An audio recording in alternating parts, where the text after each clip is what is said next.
Hi, నేను మీ doctor Raja Prasad, laparoscopic and robotic surgeon. Recurrent hernias అంటే ఏంటి? అంటే ఒక్కసారి హర్నియాకి ఆపరేషన్ అయిన తర్వాత ఆ హర్నియా అనేది మళ్ళీ వస్తే దాన్ని రికరెంట్ హర్నియా అంటాం. అంటే మళ్ళీ వచ్చిన హర్నియాన్ని.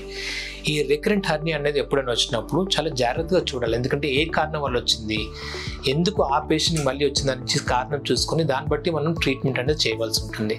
సో సాధారణంగా రికరెంట్ హర్నియా వచ్చినప్పుడు చాలామంది పేషెంట్ మనం సిటీ స్కాన్ అనేది చేసి చూస్తాం. అంటే అక్కడ ఏమైనా కండ వీక్నెస్ ఉన్నదా, లేదా వేరే కారణాలు ఉన్నాయా, లేకపోతే ఎందుకు వచ్చిందని. కొంతమందికి ఆపరేషన్ తర్వాత జాగ్రత్తలు తీసుకోకపోతే మళ్ళీ వచ్చే అవకాశం ఉంటుంది.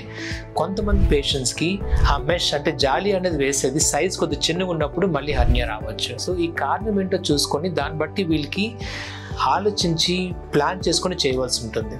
సో ఇప్పుడు వచ్చిన లేటెస్ట్ టెక్నిక్స్ ఈ-టెప్-RS అని, లేకపోతే లేటెస్ట్ వచ్చిన రోబోటిక్ టెక్నిక్స్లోని ఇలాంటి కాంప్లెక్స్ అయినా లేకపోతే రికరెంట్ హర్నియాస్కి అనేది ట్రీట్మెంట్ చేసేటప్పుడు మనకి బెటర్ అడ్వాంటేజ్ ఉంటుంది. ఎందుకంటే మనం హర్నియా అనేది రిపేర్ చేసిన తర్వాత వాళ్ళకి మంచి రిజల్ట్ కానీ, రికవరీ మంచిగా అవ్వడానికి కానీ, లేకపోతే మళ్ళీ వచ్చే అవకాశాలు తగ్గించడానికి మనకి ఛాన్సెస్ ఎక్కువ ఉంటుంది. సో ఈ లాప్రోస్కోపీలో చెప్పినట్టు ఈ-టెప్-RS అని, లేకపోతే అబ్డోమినల్ రీకన్స్ట్రక్షన్ అనేది చేసేటప్పుడు ఈ హర్నియా రిపేరే కాకుండాను మనం అబ్డోమినల్ వాల్ మజిల్స్ని కూడా దగ్గర తీసుకురావడం వల్ల వాళ్ళకి నార్మల్ స్ట్రెంత్ అనేది రికవర్ అవుతుంది. ఇప్పుడు రోబోటిక్ సర్జరీకి వచ్చేసరికి సేమ్ లాప్రోస్కోపీ చేసినట్టే చేస్తాం, కానీ రోబోటిక్ సర్జరీతో అడ్వాంటేజ్ ఏమంటే ప్రిసిషన్ అనేది ఇంకా బెటర్ ఉంటుంది.